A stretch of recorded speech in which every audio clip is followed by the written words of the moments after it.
all by myself.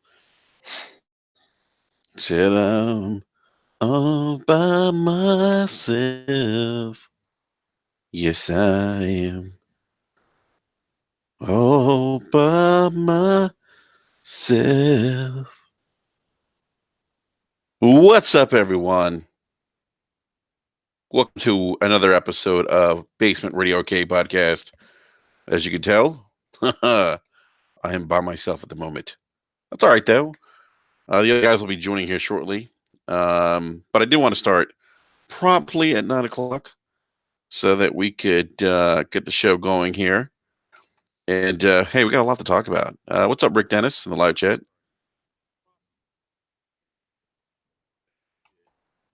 Appreciate you being in the live chat.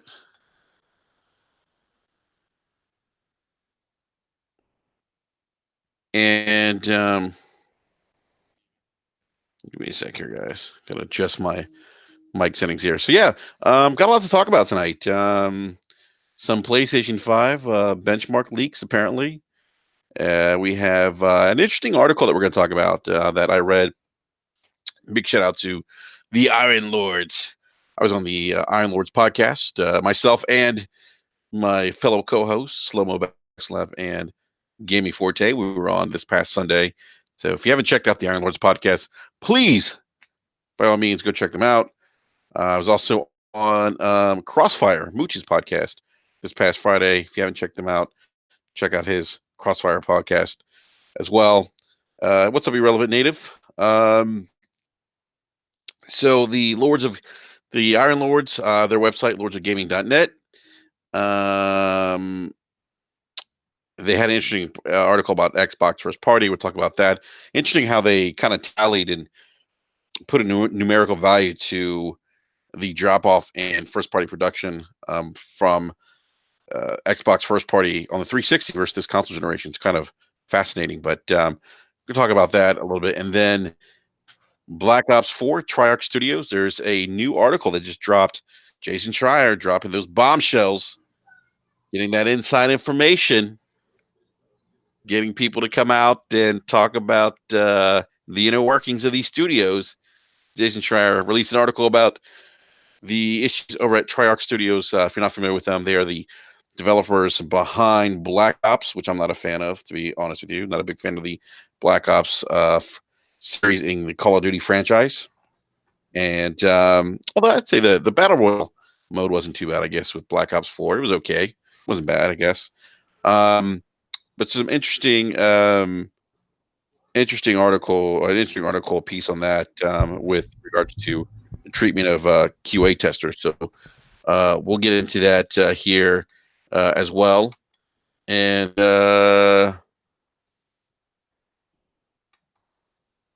that's pretty much going to be it in terms of topics. But hey, if you guys did get a chance to last night, I shouldn't say last night, but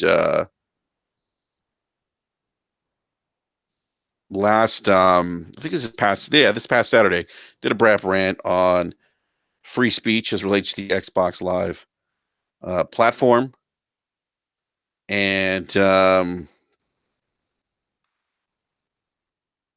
yeah, it was interesting because we got a lot of had a lot of interesting comments in the comment section, and I thought it was a great discussion. Had Italian clowns on and slow mo, and we had Officer Friendly, Mr. Boomstick XL. He joined us as well, and very insightful conversation. I thought in terms of what Phil Spencer was saying with regards to Xbox Live not being a platform for free speech. You have some people out there, I think, that are, in my opinion, fear mongering, saying that this is how the government's going to get its hands on the gaming industry and how we live in this nanny state. And what I say to them is, why are we arguing about creating or making a place for gamers, an environment for gamers to feel safe and just enjoy? Like, what's wrong with that? Like, why is that an issue that this company doesn't want to tolerate people being harassed or people being verbally abused? I don't see why it's a bad thing. Call me crazy, though. Some people think it is. I don't know when human decency became an issue, and why it became and how that's controversial, why people don't want to make things better, I guess. I don't know. Anyhow, um, what's up, distracted by life? Says benchmark thing. He means nothing to me. We'll get into that. The Almighty Spartan God, what is going on, my friend? Airless 78 says, are you going to speak on Etika? Yeah, that's wow. Thanks for bringing that up, by the way, because I wasn't actually planning on talking about that. But for those of you who don't know, Etika was a YouTube streamer. I believe he streamed a lot of um, Nintendo related content. And look, has had some issues in the past with um, putting videos up, threatening to commit suicide, and unfortunately, he did just that um, last week. And actually, the NYPD actually did identify his body. They found it. And so, yeah, I mean, it's look, guys, it's mental illness, depression. It's a real thing. Um, the Iron Lords lost somebody recently to the same sort of thing, and I think it's so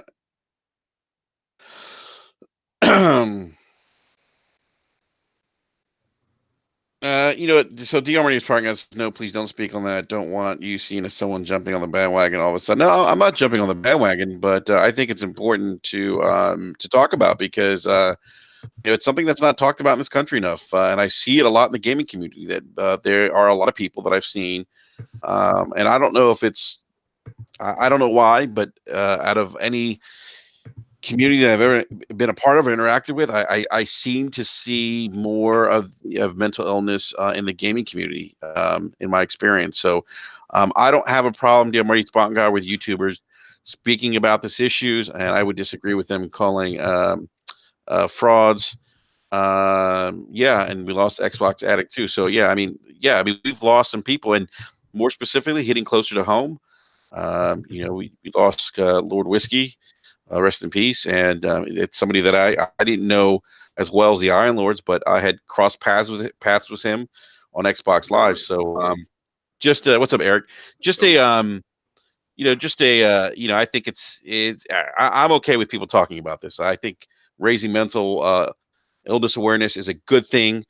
I don't know, Eric. I don't know what your experience has been with mental illness, but I feel like I've come across more people in the gaming community um, that have mental illness or suffer from depression or something. Um, but I think that it's okay to talk about. I think that this is something that if you know somebody who suffers from mental illness, um, offer help any way you can, if you can. Um, if you're afraid of concerned about someone's well-being, let people know. That's my 2 cents on it. So, Yeah, what's up, Forte? yeah, it's not a definitely. What up, though? What up, Forte? What Yeah, up, it's something that needs to be addressed. Something needs to be talked about. There's definitely, I guess, like DJ Almighty said, there's some bandwagoning going on, and I can understand that take on it. However, yeah, I do know people who deal with it, often. I think in some ways, in some form, we all deal with it, but for some people, it's a lot more prevalent, a lot deeper, right? But it is, yeah, something that we should definitely not gloss over. My issue are the people who seem to be like they have no empathy towards it because they see people in social media spaces as a number or as an avatar, and and we see this all the time when we're dealing with people who attack others online, or journalists, devs, whatever. It's like you forget that there's somebody on the other side of the keyboard, on the other side, when they turn the camera off, that they're people and they have feelings and they do things. And it's like I said, we think because we have this keyboard between us, we can say whatever we want and how we want, and and not look at the signs and kind of dismiss the signs and constantly go on the attack. But there's like real life on the other side of that. People who have problems the same as you, who deal with issues the same as you, and maybe then some, you know. But we tend to. It seems like we tend to forget that. And I always look at it like this: like, what the thing that you want to say or how you want to go at somebody, would you say that to them if they were right next to you? Probably not, man. You know. So yeah. Probably not. Yeah, I agree with you. D. Almighty Smart Guy says he remembers when he had when when he had the breakdown on his channel and people called him a clown, and accused him of looking for attention, and that goes to what you were saying, Eric. Like, you know, if you were there in front of him, would you really say that? You know, would you act that way? And I think that people forget that, yeah, you know what, even though there's a barrier between us, that you still have to show some level of empathy towards your fellow man, because it's just the right thing to do, regardless of whether or not there's a screen and a set of keys in front of us. That doesn't that doesn't mean that we can't or shouldn't show empathy or be kind to people. And for whatever reason, man, that idea of kindness, in the internet, I don't know why it seems to be lacking. Well, here's the thing, like, that goes across the board. Like, I'll like to be the first to admit, I didn't watch Etika's YouTube channel. I didn't watch his content. I didn't either, no. So I'm not very familiar with him. I have seen people sharing clips, people who were fans of him, people, and sharing like little clips and this and that. So I've watched a few of those. But I give the rest in peace and have the empathy just for the fact that he is a person. And obviously the dude had, some major issues, and unless you walk a mile in someone's shoes, you just don't know what they're really going through. They can seem one way, on camera or on a podcast, or even in your life, family and friends, they can seem one way. And then when they go home, it's something completely different. Yeah. It's unfortunate, man. Like I said, man, this hit closer to home to the Iron Lords. You may remember Lord Whiskey more recently. And so, this is... Yeah, not to cut you off. I'm sorry. I want to shout out to DJ Almighty. It's absolutely true, man. It's like, you can say to somebody like, you're not going to be appreciated unless you're gone. And that typically is how it happens, man. You even saw it like with Nipsey Hussle, like people who never really spoke on it. All of a sudden, everyone's like, people don't become fans of you until it's too late. Yeah, it's true, man. And then they say, oh man, he did all this cool stuff. And I get that, it's just, we're inundated with content left and right all day long. There's almost too much to keep up with. But yeah, it's just like, if you have someone you follow, if there's a writer, if there's a podcaster, if there's a YouTuber or whatever, we're so quick to put up the signal to, the call out and go after. We see something we don't like, ooh, I'm gonna go after that. You know what I'm saying? It's like we want to get the mob together. But every now and again, it's cool to see when people just reach out to them and say, yo, that video was dope, or hey, you touched me in a certain way, because maybe those things are the things that can allow them to realize that they do have a place. Yeah. And that they are touching lives, the thing is if, I think, YouTube can be a scary place too. I think if you're, someone who maybe suffers from mental illness or has depression, because if you're a content creator, you are constantly being attacked and scrutinized for every and anything that you say.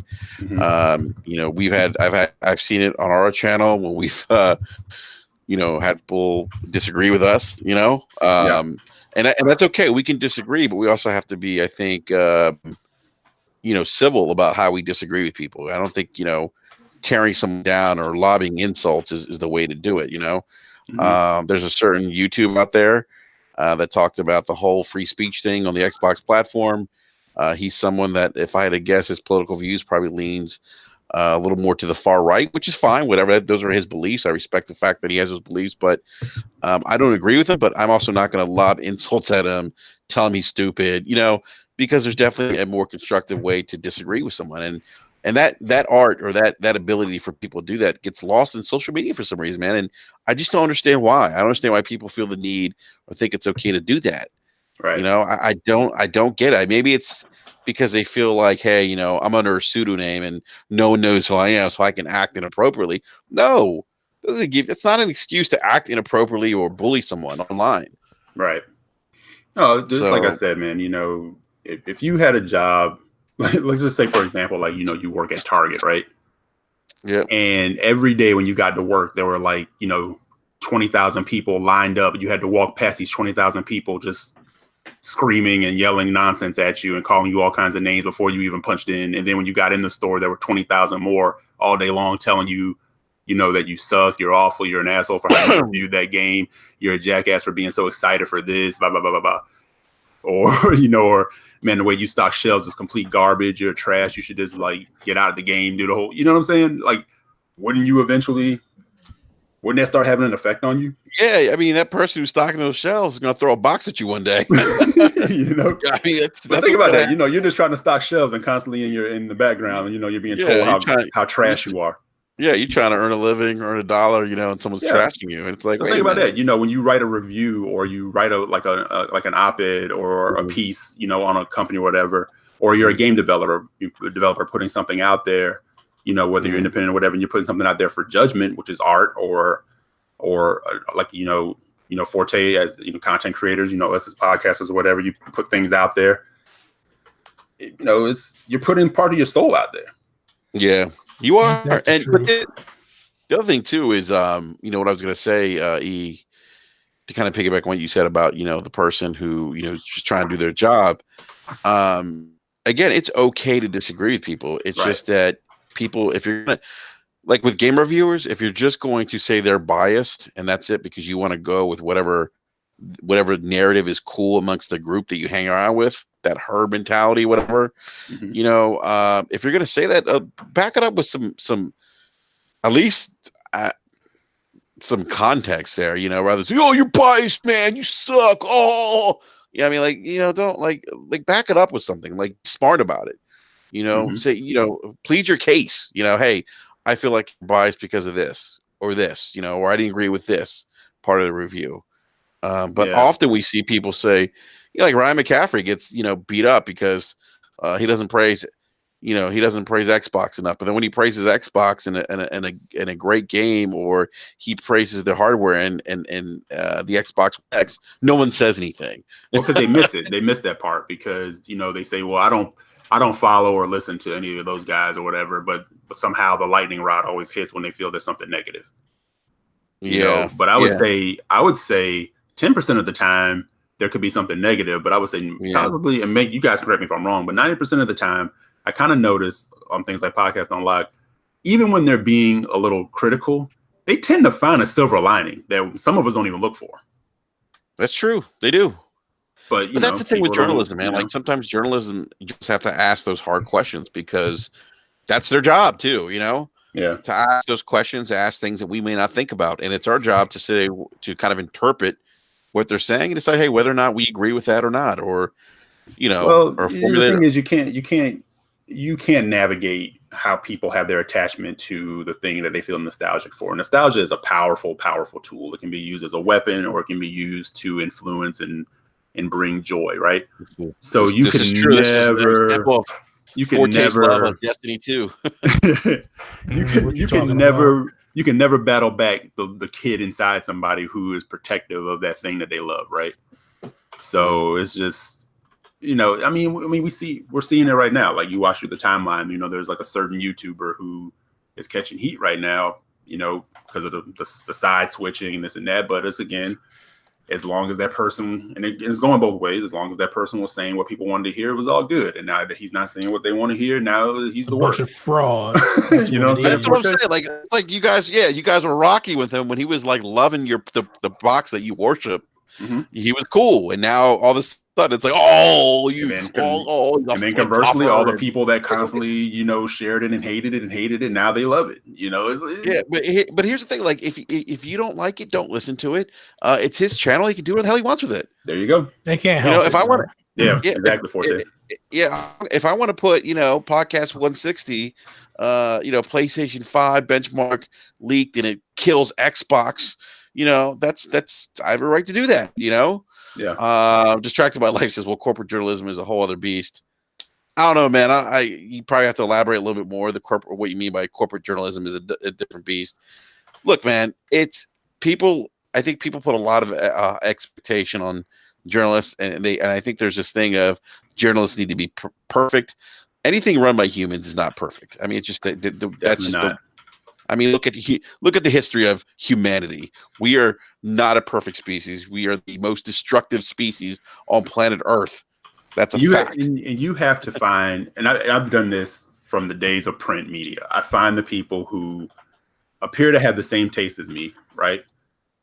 And I can agree or disagree kind of with what they say. And that's a good, healthy place to be. You should not always agree with everything the person who you kind of follow for your content information says. There should be at some point where you go, I don't know if I necessarily agree with that, but I appreciate that opinion on it. If you can appreciate opinions, you'll never be hurt by that, right?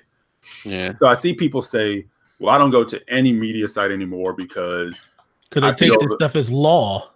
Right. Don't take it as law. Take it as somebody on the other side giving something out. Now, I know people say, well, they're all biased and they do this and that. And I go to YouTubers because I feel they're more genuine. YouTubers, in a lot of cases, can have an agenda just like anybody else, and they can be swayed by clicks and trying to grow and the like and everything else. And they can be compromised just like anything else. Let's be real, man. Most YouTubers get their news from people that actually are in media. There you go. And that's true. I mean, it's funny. I hear YouTubers bash gaming journalists, but then they're getting most of their news from the same sites that they're bashing. So it's kind of interesting. I think it's healthy to question things that journalists put out. I don't think that there's anything wrong with that. But I don't believe in these conspiracy theories or these these agendas. I think when people say, and I'm not picking on you, distracted by life. He said different priorities, agendas. My experience at least has been, and this is my opinion. And I'm not saying your opinion is wrong, but my opinion or my experience has been that when people say all these journalists have a different set of agendas, that's just a way of someone saying their values or my perceived perception of their values don't align with my own personal values, and so they have an agenda because whatever they're doing goes against how I think, and that's not always the case. I don't think there's like a conspiracy theory to to topple people. Although in some cases there might be, who knows? You never know, because like I said, there's that element of that human element of things that makes journalists flawed at times, and they make mistakes. Distracted says, how about different rules? I don't know what you mean by different rules. You'd have to. So let's be real about this whole other YouTuber thing that we're not going to name on this show. Let's be for real about why this is really happening. This is really happening because we got a bunch of bandwagoners in this damn community, and everybody just want to play follow the leader. Right. Let's be for real about it. Everybody, it's the popular thing to do right now. It's so like that's why everybody is piling on him. Like, I don't watch his channel. I used to watch it. Once I found out the way that the shit was ran, I was like, okay, whatever, and just ignored it. But people still want to go there and drop this and drop that and say this and say that. And they're only doing it because it's popular. It's not because they have a dog in the fight. It's because they just feel like they have a voice and they want to voice it. Right. And that's the problem with most of the people in just the world in general. We got way too many people that want to sit up on a high horse and act like everything that comes out of their mouth is gospel. And then people want to reciprocate that same message across everybody else, like God himself came from heaven and said, this is one of the 10 commandments. That is what the problem we have in this world is. And we don't have enough people that just want to think for their freaking self. If people just did that, we wouldn't be dealing with half the shit we're dealing with. That is the problem. Like, dude, it irritates it. I literally had to get off fucking Twitter for like a week just because, like, I hate fucking negativity in my life. It's bad enough that I got kids, I got a job, I got YouTube, I got all this other shit going on, and it's like I gotta go look at a Twitter timeline of people talking shit about all this other shit, and then I forget his name. I'm sorry, y'all were just talking about it, but then that just threw it off the cliff. I'm like, dude, it's just people are just insensitive to every damn thing, and all it takes is one person to say something, and then the mob mentality takes over. And that is the problem that we have, and people just need to think for their fucking self. Go find stuff for yourself. like it's cool. We give you all the information. We try to make the information simple for you to understand. This is what was said. This is instead of you going out and trying to find it yourself. But guess what? Just because we say it doesn't mean you shouldn't still go out and check stuff on your own. We had a whole 2-3 week freaking argument on one show versus another show about putting sources in their fucking videos. Sources in videos. Come on, let's not because I don't want to get into that whole. Oh man, it's so freaking frustrating. I hear what you're saying, Forte. I do want to go to Airless 78 live chat. He says, "I'm surprised no one's talking about Microsoft, Sony, and Nintendo writing a letter to Trump about the tariffs towards China's exports having negative effect on the gaming industry." I did hear that. I think that's awesome that Microsoft and Sony and Nintendo have done this. I'm not surprised, and I know the ESA is going to be lobbying on Capitol Hill against this because obviously, and we talked about this on BRAP, this could potentially have a negative impact. I did a BRAP rant. It's amazing. Some of the comments in the section were like, "Oh well, China's been screwing us over, and so do you want your kids to grow up in a poor America, or do you want to pay more for consoles? I'll pay more for consoles anytime." And I'm just like, first of all, like, you don't even. I don't want to glance over what I think it's Ariellis 78, and it's very true. He or she just hit it on the head. It's like surprised no one's talking about it. Why? Because you didn't have one or the other out of that whole thing. If it was like a negative where it was like, Microsoft and Nintendo are going to the hill, but Sony's deciding to stay out of it, then people will find that thing and go, "Oh, there's Sony again being anti-consumer," or Microsoft wasn't involved. "Oh, look at them, there they go." That's not important to gamers because it doesn't give them something to lightning rod about. And that's the problem. That's what Forte's getting at. Everyone needs a mob mentality, can't think for themselves. We need the lightning rod. I can't, we hear constantly that I don't like this, but yet you call the mob to it, and you've given the attention to the thing that you said you didn't like, as opposed to saying I don't like it, so guess what? I'm not giving any power to it. Exactly. You know what I'm saying? Yeah, it's distracted by life. And we talked about this tariff thing.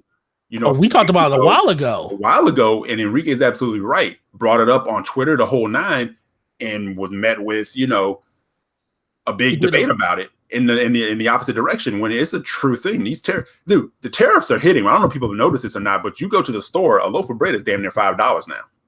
Look, I'm telling you, man, all these things are starting to take effect, and it can seep over into your console space and your gaming. People don't realize too that our economies aren't necessarily an apples and apples comparison. They're very much a manufacturing economy, where we are more of a economy that's based on consumption. Of goods. And so when people say that, "Oh, well, China takes advantage of us," look, do they do some things that aren't fair?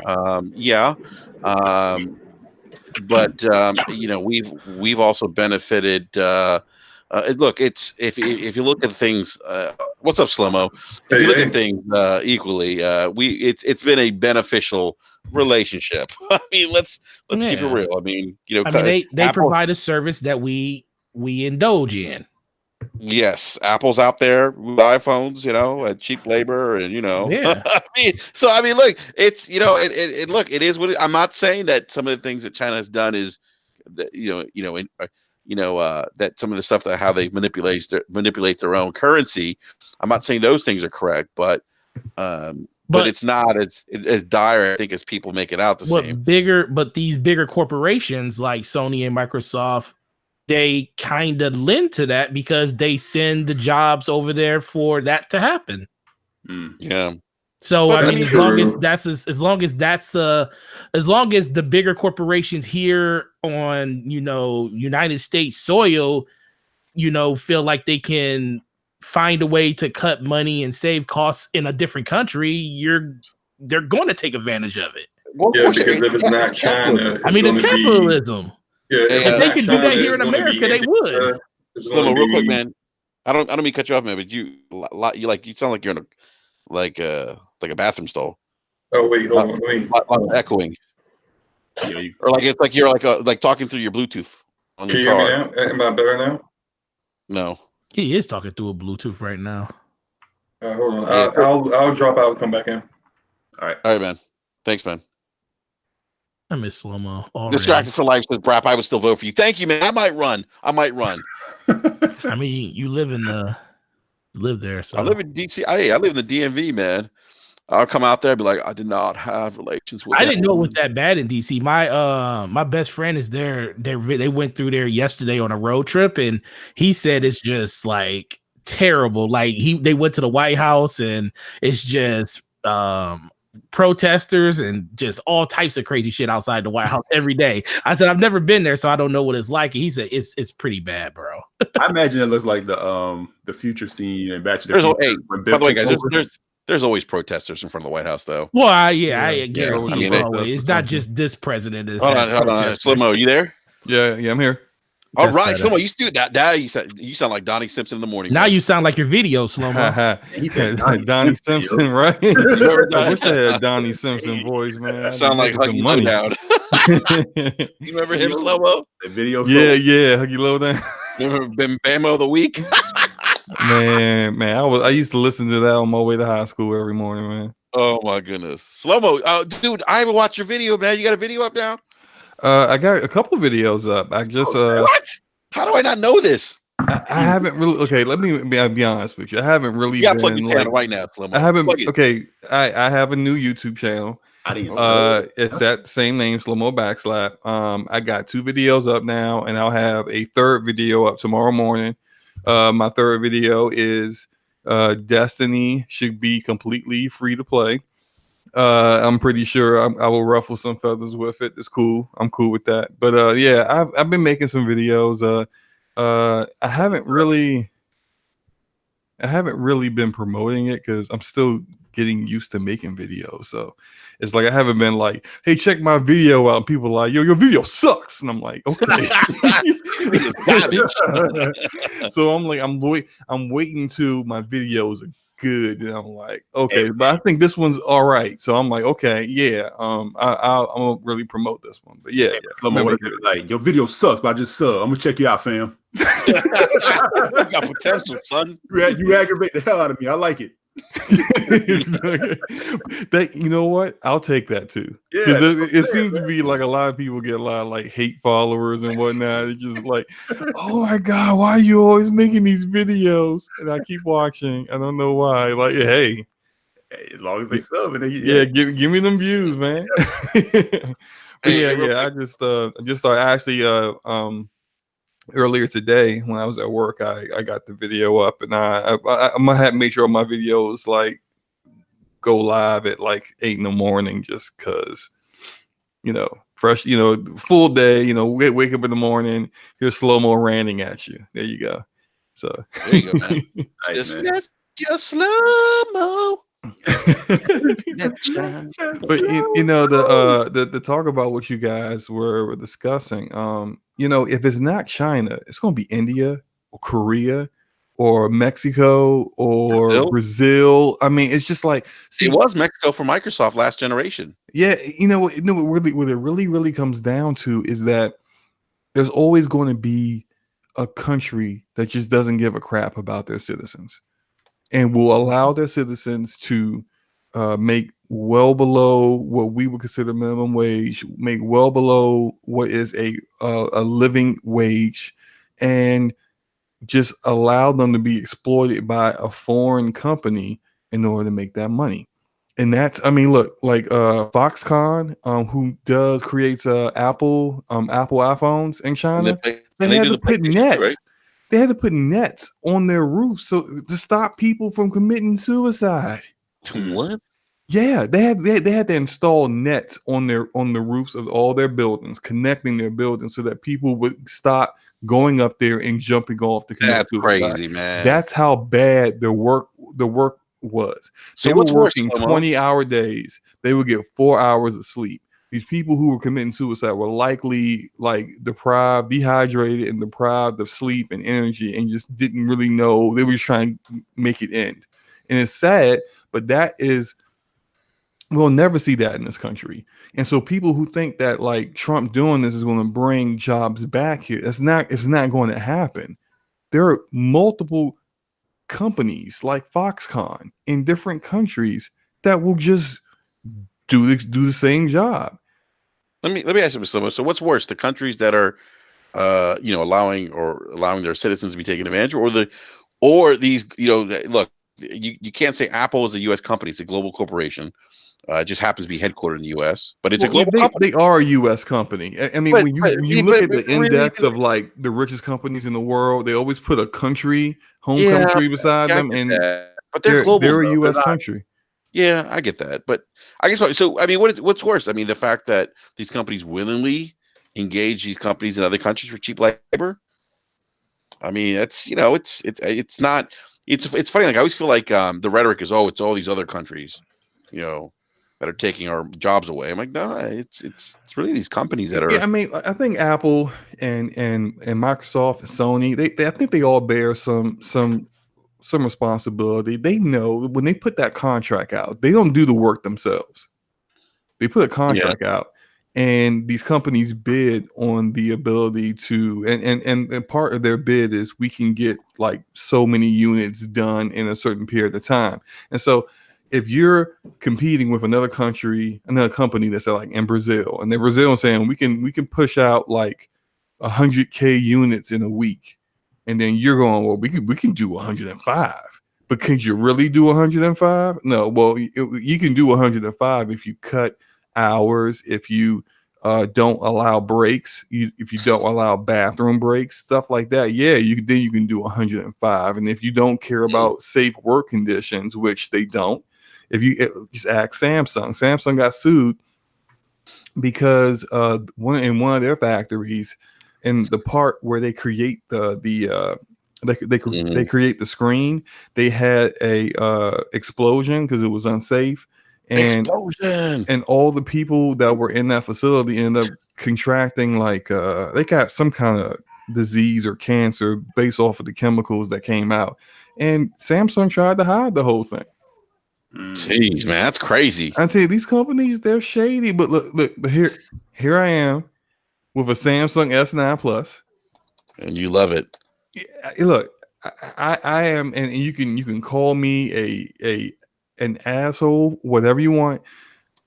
I can separate the fact that I need a smartphone, and there are no smartphones made in a facility where I feel good about how the people were treated when they made it. So I just completely remove that thought from my mind, and I make my decision on what I'm going to get. It doesn't matter if I got a Samsung phone, an HTC, an Apple. They're all made the same way. So it is what it is. Yeah. Yep. And actually, you know what, Slow-Mo, this is a great transition into Jason Schreier's latest article. Jason strikes again.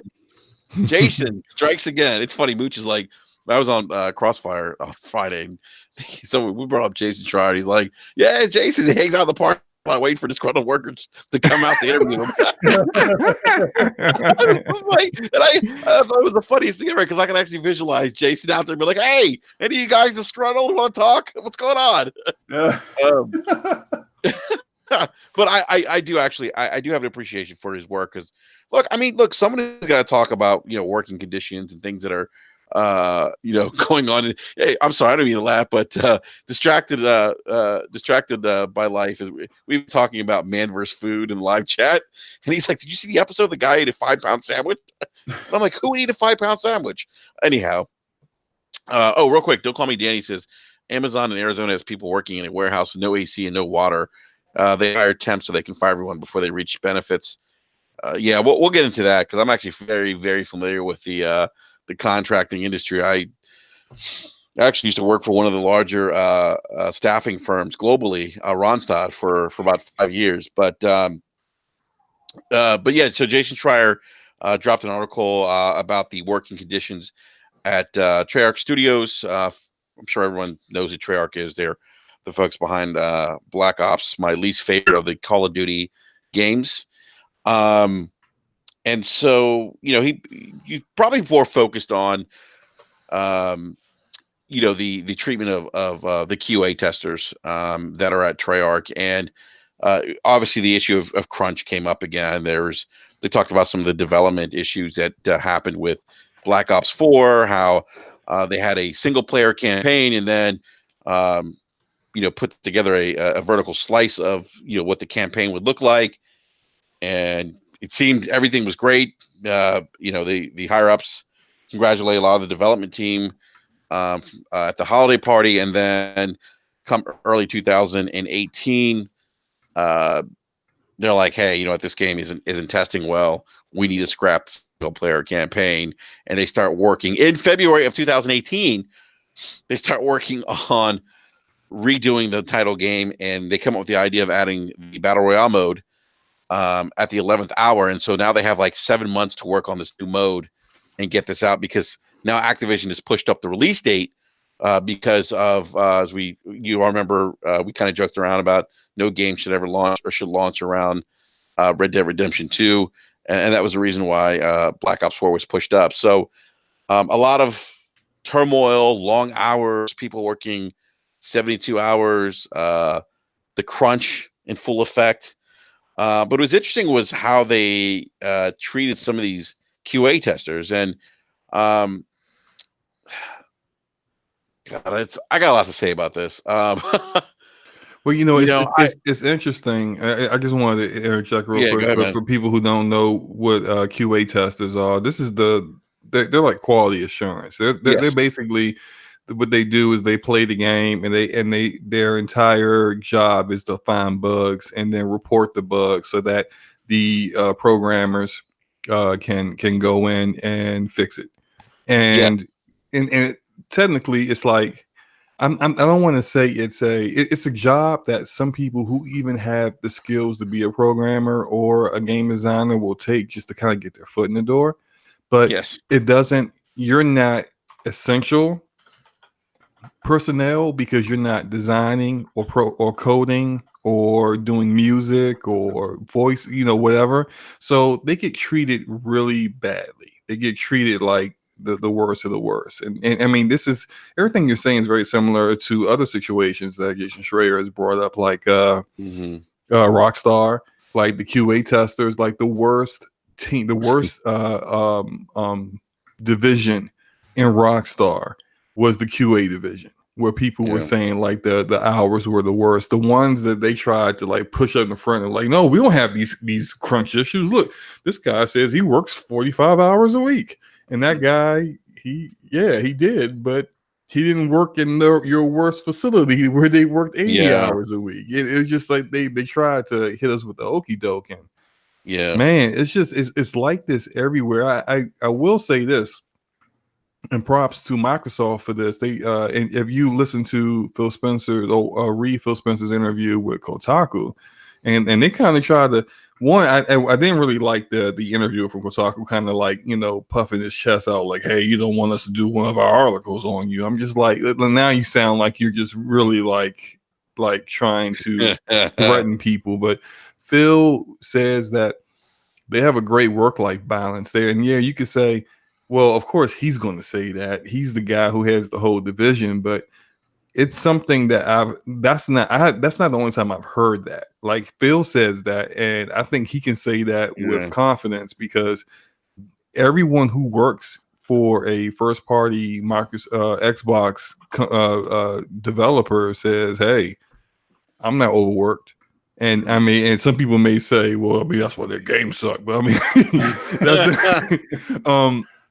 I think that's good. I think that's why they hire so many people, and they have so much staff. Like 343 is like 600 people. The coalition's up to 400. Playground's doubled theirs. Look, I am all for it, and you guys know I'm anti-crunch. So if you got to hire 50 more people to get the job done, then you hire 50 more people to get the job done. That's called being a good manager. Yeah, but people don't want to do that because that means more money. Exactly. See, it's just like, hey, like, what's more important here? That your employees don't get burnt out, and that you don't. They don't care, man. Come on. I mean, I'm not disagreeing with you, Slim. I'm just saying, like, we know that these companies don't care, and like the people being QA testers, like at Treyarch is kind of like the dangling of the carrot.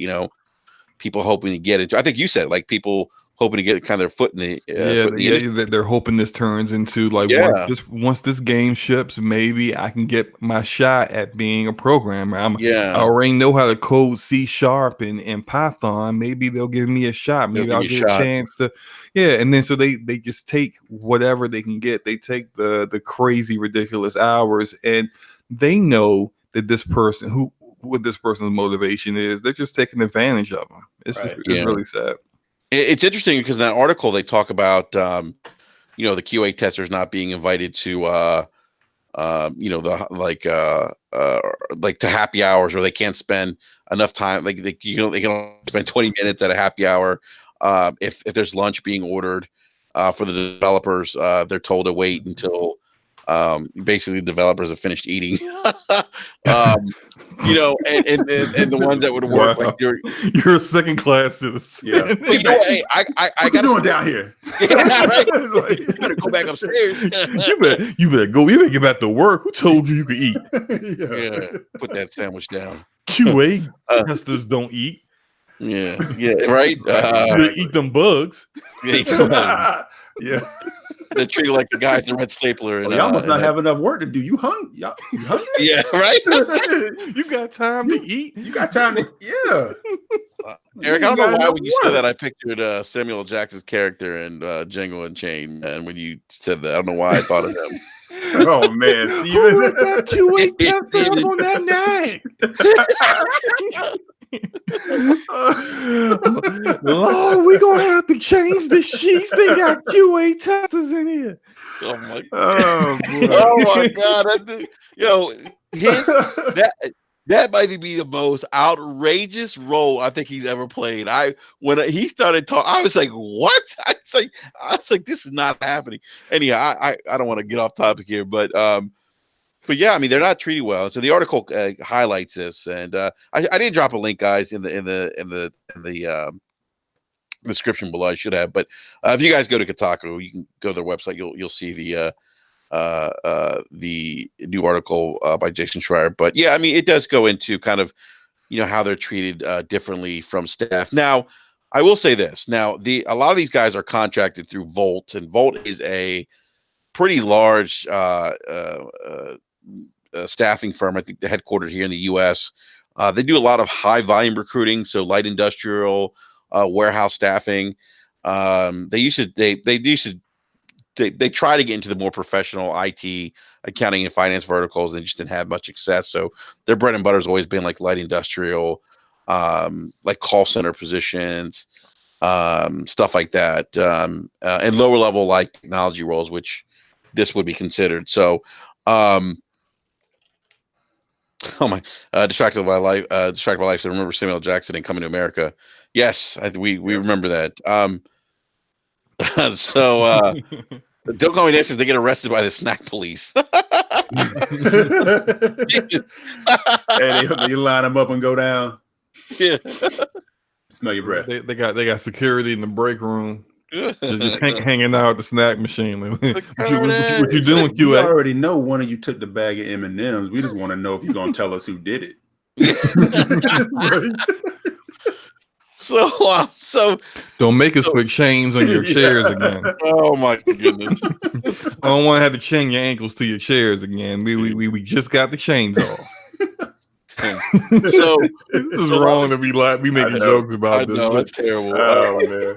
So a lot of these guys are contracted through Volt, and so they were talking about pay, and they're talking about how they've asked for pay raises, and they're told by Treyarch that it's Volt's policy that they can't get pay raises, and they probably could, but Volt probably, well, maybe two things: either they can't because Volt is running very thin margins, and what I mean by margins is profit margins on top of contract or temporary labor. And as a somebody who was in that industry, you made money off the hours that people worked, and you had a spread, if you will, and a margin that you typically would want to have a 70% or about 75 to 80% markup, what we call bill rate. So you would pay somebody $20 an hour, you tap on 80% bill rate to the client, and so you could make money. And so two things are happening with Vault. They're either have really thin margins where they can't give these people increases, or they're just being greedy bastards and they're saying, no, we can't when they actually can. And contracting and temping like that is, I think the one thing I didn't necessarily agree with the article. I don't think it acknowledged the fact that not that the way these QA testers are being treated is well, they do. I think Jason does acknowledge that this is an issue in the gaming industry, but it's also a broader issue with the contract temporary staffing industry, where a lot of these people that are temps, and I've seen it. I've done this myself, where you dangle that carrot in front of someone to get them in there, to get them working, so you can make money, and you can make good money doing that, working for some of these staffing companies, believe it or not. And if they have 10 or 12 people that are QA testers, and they're all contract, and you're paying these people, $13 an hour, and you have a decent markup, you're making a decent amount of money a week off those folks in commission. So it's also an issue within the staffing industry, and they kind of play on the hopes of, and it just isn't Treyarch that's kind of hanging that carrot. It's the people at Vault. They're saying, hey, we got this opportunity at Treyarch. You know who they are, the Black Ops folks. And I mean, who wouldn't get excited at the opportunity to maybe, right?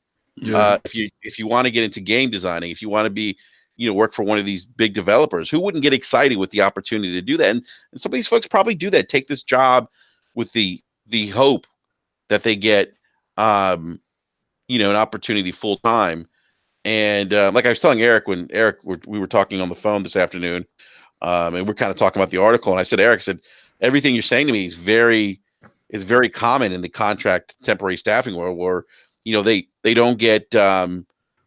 I know Jason mentioned that they wouldn't get. You'd have to work like 500 hours before you get a paid holiday off, one paid holiday.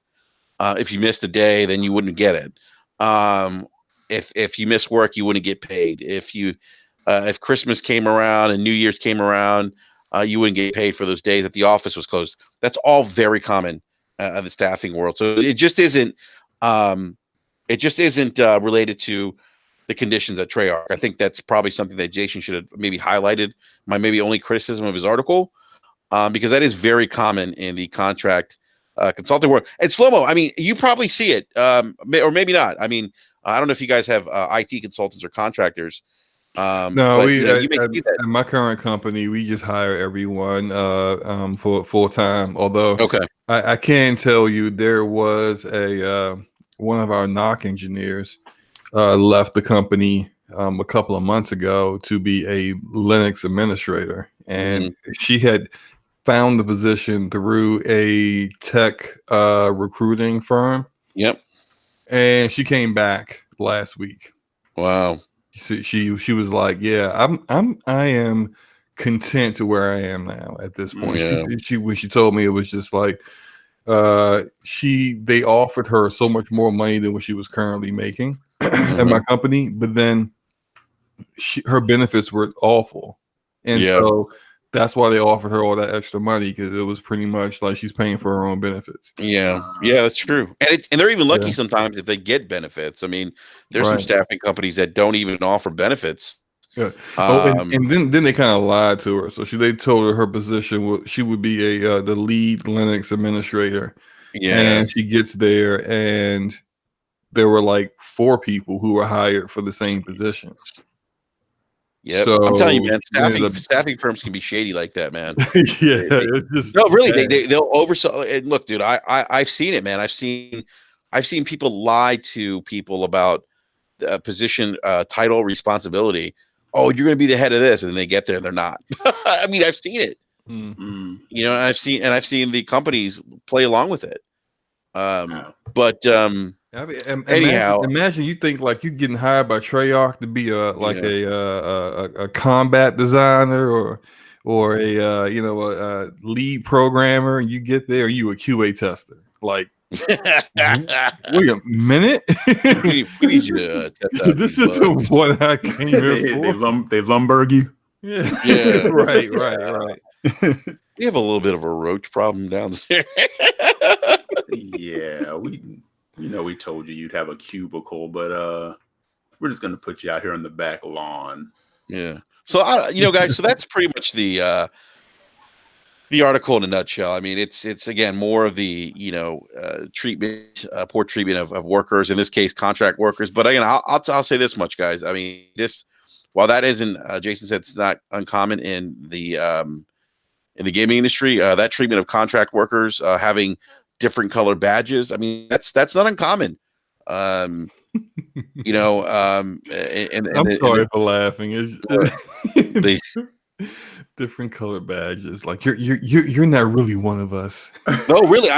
Slow-mo. I have seen that. Now, the good companies that have good company cultures, that have low turnover, those companies actually do typically treat, if they have contract consultants or temporaries, they typically will treat them as full-time employees. Exactly. That's how it's so weird how bad managers always seem to be more prevalent than the good management. The bad companies, just like, do they not understand that the best companies out there, the ones that people want to work for, it's not just because they get paid better than everyone else or they get the best gaming projects or anything like that. It's how they're treated. Like when you have a staff or a work environment where everyone enjoys coming to work, they like what they do, and they generally have favorable to really high praise for the name and the company brand. You don't have to worry about, oh, we gotta replace these people, we gotta find. No, these people enjoy working for you, and it will take a lot to get someone to pull them away. Because if you have a great work environment, that's always going to be one of those intangibles, those bonuses that just come along with the job, that people know it's no guarantee I'm going to get this anywhere else. And some of the other thing too is the quality of work's better. I mean, when I was placing contract workers, the companies that treated the contract workers well, those are the companies we had the least issues with contractors not showing up or not performing well. We didn't have those issues with those companies because they made those individuals feel valued. Right. And that's what's lacking here in the QA department. Like, one of the developers even said to Jason that, hey, that's one of the departments where we've had a lot of turnover.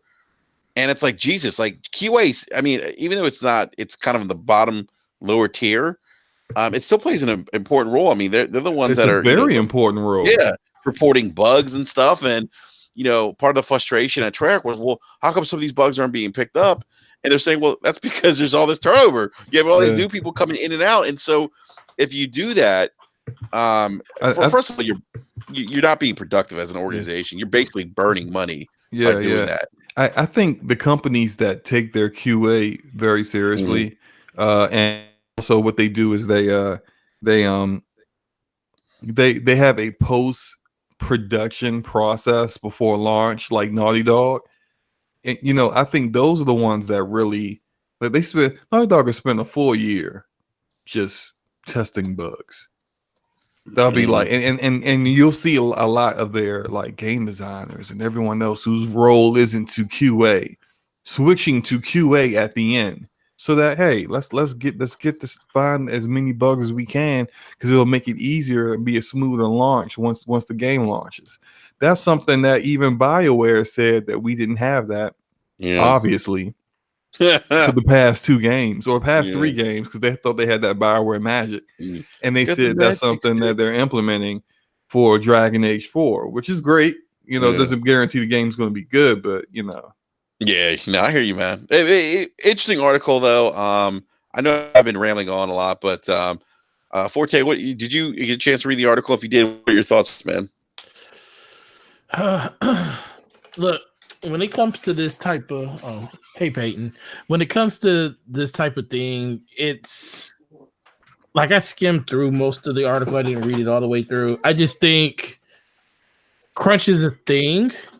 And like what Slomo was actually talking about, it doesn't have a place in, today's society, you know, you need to just make sure you have more and more people available to do the tasks that you're trying to do and trying to complete.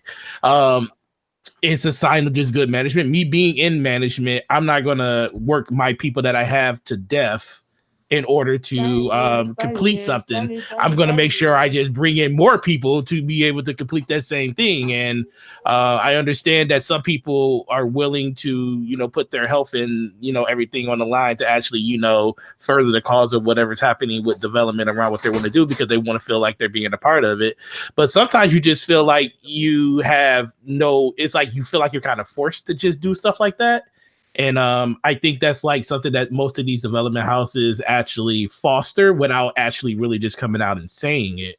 You know, it's the fear of if I don't do it, the next person is going to do it. And, you know, the more and more that we go down that rabbit hole is just going to continue to get worse and worse.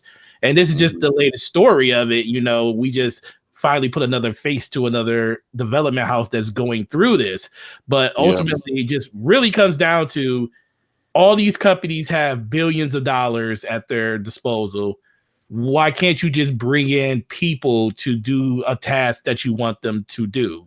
You know, that's why I like what the way that Bungie is doing theirs. You know, they saying that, you know, we have a work-life balance. We want to make sure that our developers are taken care of, because guess what? If your developers start cracking under the pressure, that's when stuff starts cracking into the game that don't need to be there because things are broken. And then what happens when the game starts getting criticized and critiqued from the media and just the outside people in general, you start hearing about all the stuff that's going on in the development of the game. Hence Jason Schreier's first article about Destiny, about how everything in that game was completely threw apart and broken up. And that was because of the work-life balance in the game, and they had to redo the game in a short amount of time while they were under Activision.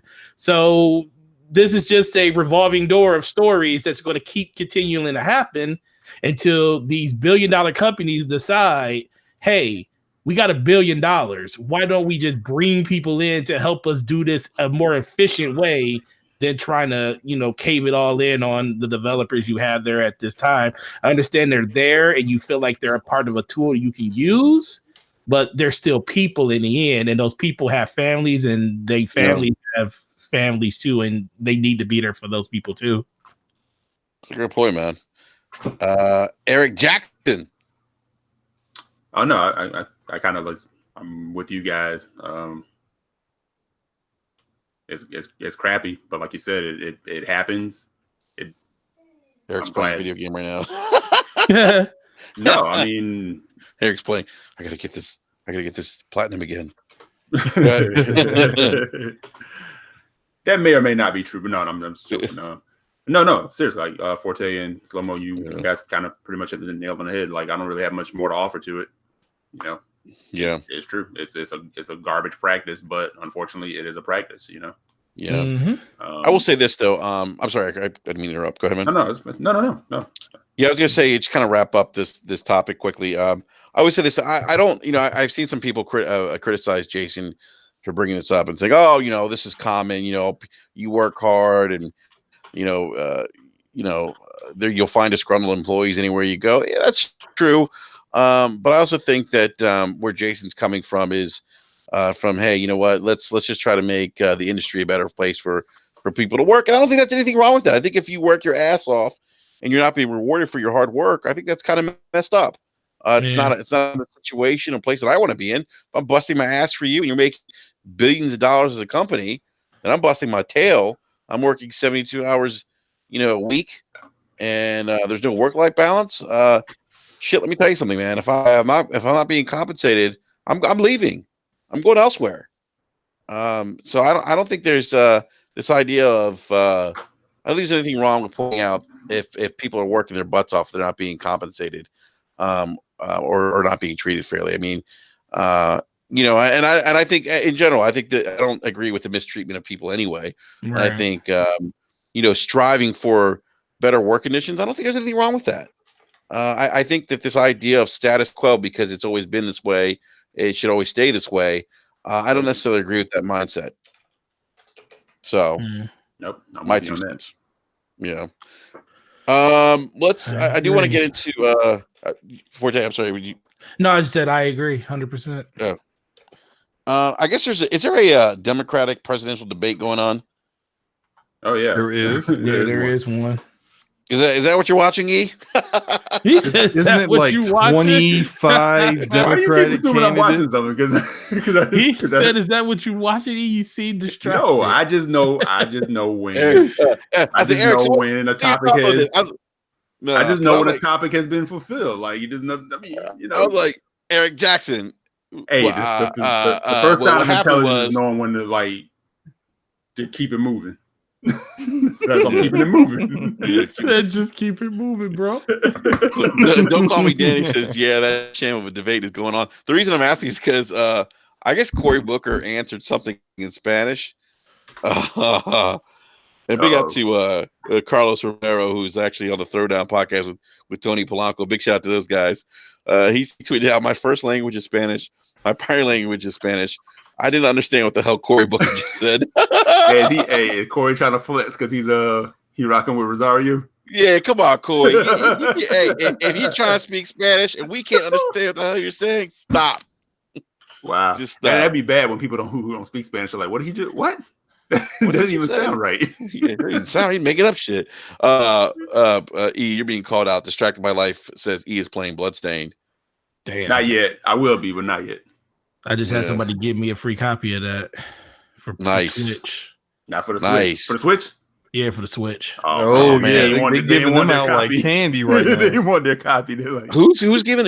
How can I get a free copy? No, one of my customers. He was an original Kickstarter of the game, and okay, gotcha. He got it on PS4, and then his Kickstarter gave him a Switch copy. So he came into the store and surprised me. It was like, "Hey, you want?" I was like, "Hell yeah!" I was gonna buy it on Friday. Nice. I'll take it. All right, cool, man. I heard the Switch version has a lot of performance issues right now, and the dev said they're going to try to get them fixed. But that's why I was like, they're giving them away like candy because it's like the worst version of the game right now. Yeah. Mm-hmm. All right. Interesting. All right. We have news regarding PlayStation 5. Apparently, the PlayStation 5 benchmark tests have leaked. I don't know if you guys saw this. This has been all over the internet today. I actually read this on the lordsofgaming.net. Please check out the Iron Lords website. This is their website. Great gaming website. Actually, I think they actually broke the news. I think it was. Did they break the news? Yeah, they did. Okay, I know it was Mod Z who actually wrote the article and put something up on his YouTube channel. Big shout out to Mod Z. We got to get him on the show. So my understanding is Apsiak at Tom _apps. I don't even pronounce this correctly. Apasak. What is it? Apasak? Tum Apasak or something like that. Apasak. Yeah. Tum. What'd you say? Hacky said. Tum Apasak. He's an Egyptian pharaoh. Yeah. He's a Jesus. That's what it looks like. Tum Apasak. That's what it's funny you mentioned that. I think about yeah. So apparently he's actually, from what I understand, in the PC community in terms of leaking these specs and having access to these benchmarks, he's pretty reliable. Mm-hmm. And so he apparently stumbled onto the Gonzalo APU Firestrike benchmark, which is the Gonzalo APU is the name for the PS5 architecture. And he's saying that the results in terms of actual benchmarks numbers, he's saying that overall the score for the PS4 was a rough the Gonzalo score was 20,000 compared to the PS4 with a rough score of 5,000. So kind of giving you the difference in terms of performance of the Gonzalo versus the PS4. And he said that, and actually I'll see this article saying that the APU is very impressive for a console. And he actually listed in the article, kind of gave a perspective compared to the top of the line PC graphic cards and gave those scores. And it's probably right in line with the 1080, which came out like 19,370. And the 1080 is still a pretty good graphics card, the GTX 1080. Yes, I mean, that card can do, I think, 4K 60 frames, right? Right, Forte? Yep. Yeah. So, I mean, what do you guys think? Is this, I mean, I don't know about you guys. Like, I'm not, again, I'm not a hardware guy. Like, I don't, but this sounds, oh shoot. Do you guys hear me? Yep. Yep. I hear you. Okay. Hold on a second, guys. All right. Sorry about that. So yeah, I mean, this sounds impressive, man. It actually made me very excited, even more for the PlayStation 5. I'm gonna go to you, Forte, because you're kind of like, I think, our PC guru here, since you do a lot of gaming on PC. What are your thoughts, man? Eric's like, I'm watching Democratic debate. Don't ask me. I'm just kidding, man. My friend Pedro. Me personally, if this is true, if this is true, it just doubles down on the reason why I will get a PlayStation 5. I already told everybody Sony really didn't have to do anything to sell me on a PlayStation 5. The games were already there for me to already jump in and dive and just commit day one, pretty much like I did with PS4. Not knowing a God of War was coming initially, I knew one was coming down the line. And with the games that they released this generation, it just kind of made sense for me to go out and get a PS5. And then this is just making it closer to PC. This is almost better than PC when it comes to load times, because we still have, pretty atrocious load times on some games in PC, even though depending on your setup is a lot better. But depending on what the price of the system is going to be, I'm starting to, man, that Michael Pachter quote for $800, man, it's kind of crazy, but man, $500, if they can fit this into a $500 box, man, Jesus. I don't know what Microsoft this is what Navi 2 architecture. I just don't. I don't want anyone to bring Microsoft into this conversation just because they talked about having faster hard drive speeds and everything. I mean, they could potentially both be the same, and Microsoft's just not gonna, talk about this just because it's coming out for Sony. But if this is true, this is what most people that play games really are going to be looking forward to. Some people don't mind sitting there waiting for something to load. I'm sorry, I've been playing games for too long, and I have too much time. And if you can cut 30 minutes off my 3-hour session by saving me some load time, that's 100% good for me. But once again, it gave me a reason to buy a PlayStation, where I said Microsoft didn't give me a reason to buy an Xbox. So that is all contingent on what the specs and stuff look at when Sony finally reveals the system, and we're not just guessing off of leaks and speculation. Mm-hmm. Yeah. It's interesting because my guess was, in terms of performance, that again, we don't know the final specs, but and one of the things we'll talk about with regards to the head of Platinum Games, his comments about next gen hardware, but basically, they're using pretty much the same parts off the shelf, if I'm not mistaken. Mm-hmm. But for both Xbox and PlayStation for their next gen consoles. So I know there's been a lot of speculation which one's more powerful, but I don't know. I kind of feel like maybe they might come in very similar in terms of power. They are going to be very similar. Yeah, it's just the fanboys changing up the narrative right now. Right. Yeah. Listening to developers that. Yeah, that was my thinking. Like, and again, like I'm with Forte. Like, I don't really Eric hit pause. Like a whole rabbit hole, whatever. But it's a difference between where, like, when the X launched, and you could definitely throw that out there, like it was going to be more powerful than the Pro, obviously. But obviously, they're going to be much further apart going into the next one, and if one is a little more powerful than the other, whatever the case may be. But it is interesting. Like there's some wording that has been changed and this and that, and you kind of look at it on both sides. I know the fanboy rhetoric was like saying like Microsoft has never given up the power narrative again. I'm like, you guys can't. I kind of sat back on that. You really can't say that. You don't really know. I mean, we're going into kind of even ground again, when they both kind of walk around the same time. But don't you know something though, E? Remember halfway through this generation, probably the last 2 years of it, everybody said power doesn't matter. Right. But the conversation now is PlayStation is more powerful. Devs are saying this, devs are saying that, article after this, article after that. People spewing information from other people without checking their own sources, and they want to believe what other people say. That is the narrative now. Because guess what? Everybody wants to win, and everybody wants to be on the system that's going to win. So why not promote the system that you want to play on, which is the PlayStation 5? And who cares if it is I don't care if it's the most powerful. Guess what? My PC is still gonna be more powerful than that PS5 when it comes out. So it doesn't matter. It doesn't matter at all. PC master. You gotta pull the, and guess what? The $500 that Microsoft didn't make me spend on their new Xbox when it comes out will go to make my PC better than every system for the next generation too. But guess what? I will still own those systems because I don't play on those systems because of the power. I play on them for the experience and the people that I can play with, who like half these people don't even play games. So I don't even know why they even care about what the specs of the system is. Really, Forte? Really? Wow, you a little angry today. I know. Why are you so mad?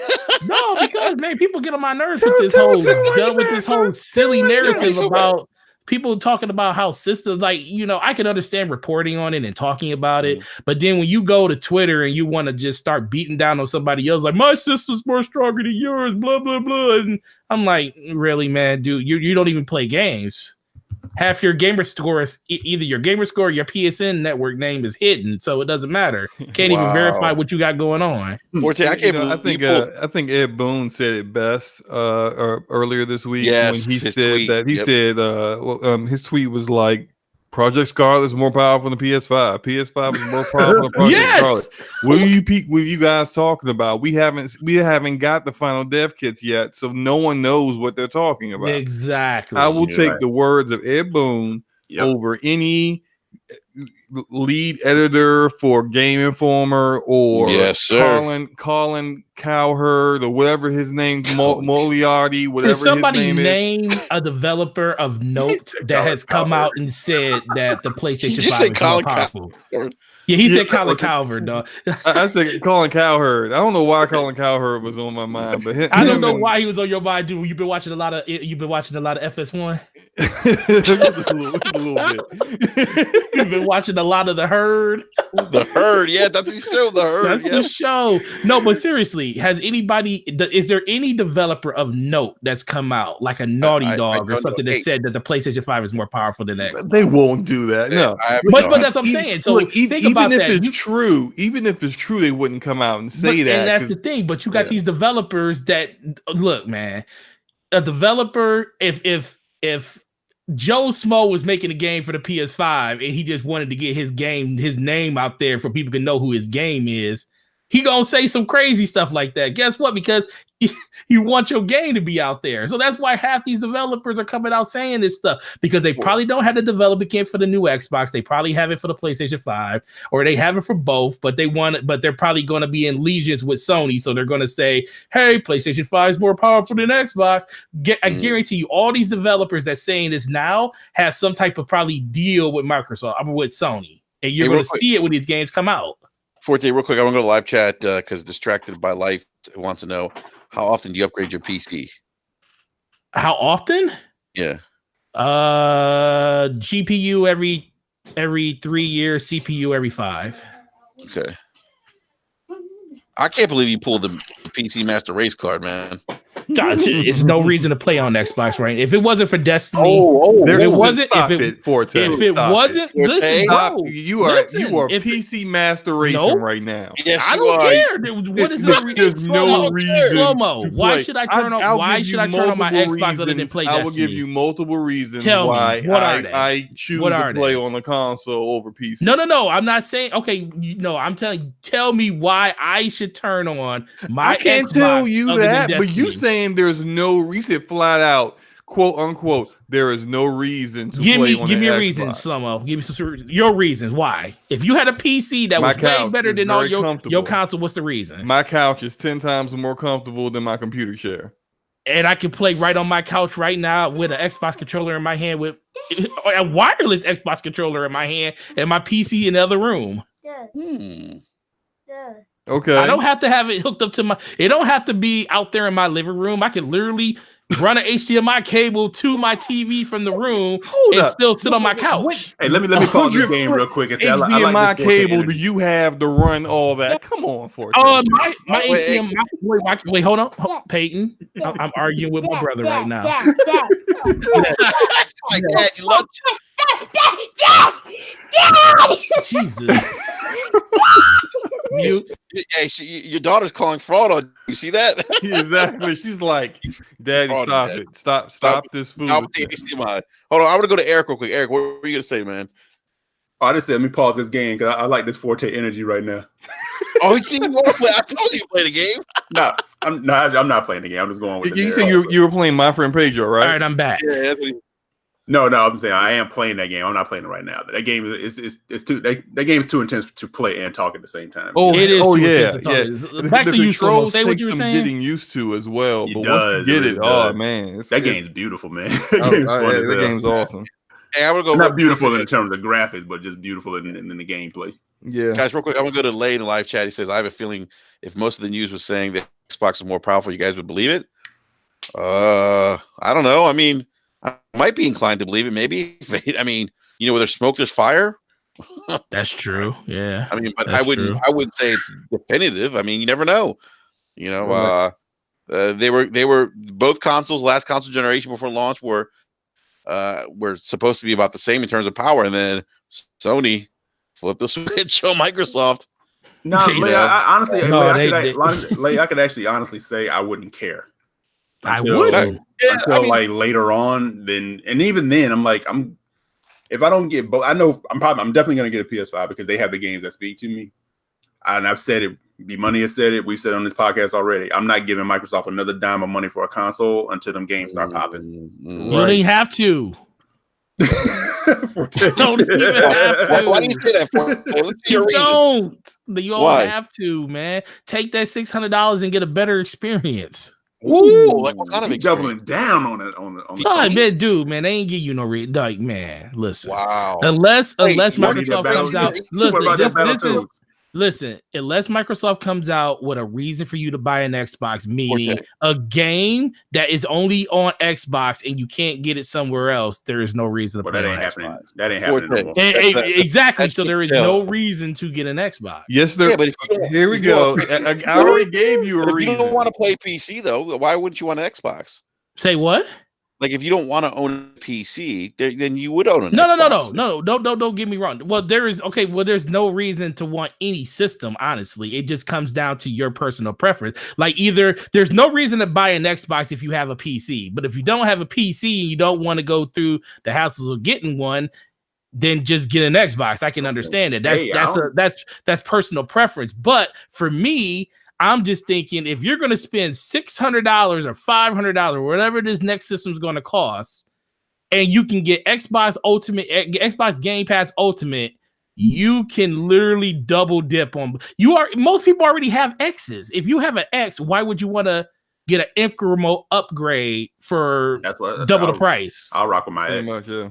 That's what I'm saying. Now, I agree and that's with the that, only reason. But I'm not going to say there's no reason. Like PC is just. There's no reason to up. Slow-mo. Is there a reason to upgrade from an X to a I work on computers all day long. Like Forte is selling y'all a dream. He like one of them contractors. It's not a dream. Like, hey man, come on here. I got this lead engineer position for you, and you show up and you a QA. So Slow-mo, you telling me there's a reason to go? Okay, so you got an X in your house, right, Slow-mo? Yep. So is there a reason for you to go get the next system and you got an X already? No, I already told you guys I'm not upgrading that. Why not? Because until I see it, I don't think it's going to be that much more powerful than what I already have. I'm going to play Halo Infinite on my One X. I'm going to play Halo Infinite on my One X. What would you rather do with that $600? What's $600? Ain't nothing gonna be $600. It's gonna be $5. It's gonna be $5. It's gonna be $499 plus tax. It's gonna be like $630, whatever. Or $530. I'm gonna spend that $499 on the PS5. No, you're gonna get both. You was gonna get both systems regardless. You. No, that's the thing. You already knew you was tell me what I'm gonna do with my money. You was gonna get both. Listen, everybody in this room. Okay, so Slow-mo, you trying to tell me you wasn't gonna end up with an Xbox, with the new Xbox One sooner or later? eventually, like once the games started coming out, and I'm just like, man, this One X is really struggling to play this. At that point, why not just take that money and just get a even better experience? Because you're talking, you just talked about the experience. You said once the game value. Explain to you why I still have not done a PC. Yes, please. I am a network engineer. Well, yeah, you work around. I'm also due to the fact that I work in a mid-sized company. I also pretty much am a systems engineer. So I am working with servers all day long. I'm working on network equipment all day long. When I go home, I do not want to put my PC together. I agree. For you, yeah. I do not want to troubleshoot anything with my PC. I don't want to do anything. I want to hit a button. When's the last time you troubleshoot? Never mind. You probably hit the button on that X or that PS controller. Wait. My understanding with PC is that it's not like it used to be. It's not. It's more streamlined. You rarely have to do. You do the updating is done in the background now through the what's it called? You know what I'm talking about, Forte. You're the PC guy here. Oh, you talking about everything's running in the background when it comes to uploads and downloads. Yeah. What were you saying, Eric? That's not what BG says. Well, I don't know. What did BG say? That's funny because they were just on Weapon Wheel last Sunday when they complaining about how their PCs weren't working right. Yeah, BG's always saying like he gets annoyed because he's always got some driver that's not working with the game he's trying to play or doing something, I don't know. Yeah, I don't know. I'm sorry. We have to get BG back on the show. I don't know. I'm sorry. Okay. I guess it's the last thing I'll ask you then, Slow-Mo. And this last I'll ask you about it then, because I know and you're right in your situation because you're around PCs all the time, and I probably wouldn't want to do that either. But could you? Okay, if a person if they came to you and asked you $500, I got an Xbox One X, or should I use this money to go towards a PC? What are you going to tell that person? What is, in your opinion? See, I need to know more about them to give that answer. Are you the kind of person? Are you technically minded enough to be able to troubleshoot your own issues with your PC? Technically minded enough. Technically, you making it sound. I don't believe you making it sound like rocket science, bro. It's not rocket science. Like you gotta have a PhD in cybernetics or something. It's not rocket science, but it also isn't as easy as pressing a button. And there's some people who just like when it comes to gaming, they don't care about all that stuff. They just want it to work. And that's who a console's for. Or Google Stadia. No. Google Stadia is for the bushes. That's what the bushes. Because it ain't going. We're not gonna talk about. Because a year from now, we're talking about Google Stadia now. We're gonna be talking about why Google Stadia failed. Oh. And no, Enrique, I'm not saying cloud stream game streaming is not going to work. I'm saying Google Stadia is not going to work. So look, man, this is why I need Cognito in here, man. That's why I need him here because he switched over to PC full bore when it came to certain games, and he understands. Just Destiny. That's all you talk about. But it's still switched over full bore to PC though. Guys, big shout out to the Iron Lords podcast. I'm assuming that's Lord of Cognito says no Phil Luminous slander. Oh no, man, not on this podcast. Look, let me tell you something. Game streaming killed Lockhart. That's all I got to say. Just remember that. Game streaming killed Lockhart. So I think the devs killed Lockhart. If we're to believe the feedback from the developers was OBJ and his trash here again. Hey, how is it that as soon as I say he shows up? He's been lurking. He's been lurking, bro. That's all. He's been OJ, you heard in the background. He has been lurking. OBJ, watch the Iron Lords video on xCloud. It's not trash. It works. It killed Lockhart. Well, I think the developers. You gotta say it like him. A trash. Yeah, trash. Oh man, that's too funny, man. But you know what? I do see your point, though, Forte. I am actually thinking about making the switch myself, man. Building a rig and PC, man. I'm really thinking about it. It just makes sense to me. I mean, the amount of money that I spent on consoles this generation, I could have had a decent PC. And I'll get more. Look, because I'm a content creator too, I'll get more usage out of the PC than I will the game console. You know what just happened by you saying that? What's that? Phil just sat straight up in bed, said, "Another one." Right He's going in the office tomorrow. Said, "Hey, checking it off the board. That's one less console we have to make." Yeah, exactly. Getting closer to our goal of killing consoles completely. We are slowly making our way there. OBJ the Don said straight butt pudding. Oh my god. Oh man, I feel bad for the people who are going Destiny on Google Stadia. Oh boy, here we go. I'm just like, you already paying the sub, then you gotta go pay for the new expansion. How about the people who are gonna sign up for Ubisoft's thing and Google Stadia? That's like what, $45 a month?